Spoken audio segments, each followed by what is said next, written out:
बात करते हैं उन लोगों के बारे में जब वो फील्ड चुनते हैं लेकिन करियर में आगे नहीं बढ़ पाते हैं, तो क्या वास्तु दोष तो नहीं होता? इस पर भी हम जानते हैं। अर्जी अक्सर ये भी संध्या देखा जी गया। बिल्कुल सही कह रहे हैं। कई बार मेरे पास ऐसे बच्चों के केसेस आते हैं कि बच्चे पढ़ नहीं पा रहे, आगे कैरियर नहीं चूज कर पा रहे।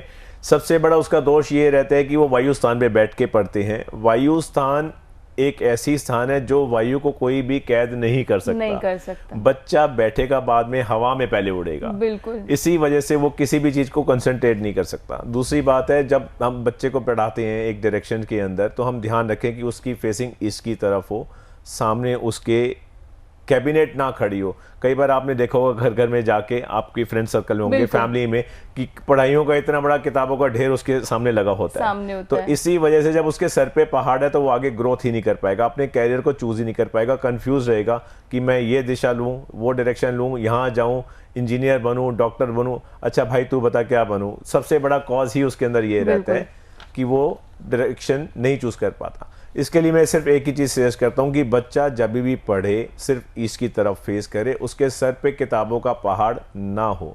अब बात आपने की कि हम डायरेक्शंस कौन सी चूज़ करें जहाँ पे हम लोग फर्म डिसीजन ले सकें जी। साउथ वेस्ट एक ऐसी डायरेक्शन है जहाँ पे स्टेबिलिटी आती है। अगर आप वहाँ बैठते हैं, वहाँ बच्चे को पढ़ाते हैं, वहाँ पे बच्चे को ज्ञान प्राप्त कराते हैं, तो वो रुकेगा। इसके अलावा अगर आप नॉर्थ वेस्ट, जैसे मैंने आपको अभी बोला, अगर आप नॉर्थ वेस्ट में बच्चे को पढ़ाते हैं या बच्चा नॉर्थ वेस्ट में बैठता है, तो वो हवा में उड़ेगा, डिसीजन नहीं ले पाएगा, उसकी स्टेबिलिटी नहीं रहेगी। बिल्कुल, उसकी स्टेबिलिटी नहीं हो पाएगी। अगर आप भी अपने बच्चे को लेकर परेशान रहते हैं कि वो करियर ओरिएंटेड नहीं है और जब वो बैठता है तो बहुत चंचलता बनी रहती है, उसका ध्यान नहीं लगता, वो पढ़ाई नहीं करना चाहता, उसका मन भटकता रहता है, तो एक बार आप ये समझिए कि कहीं वास्तु दोष तो नहीं है।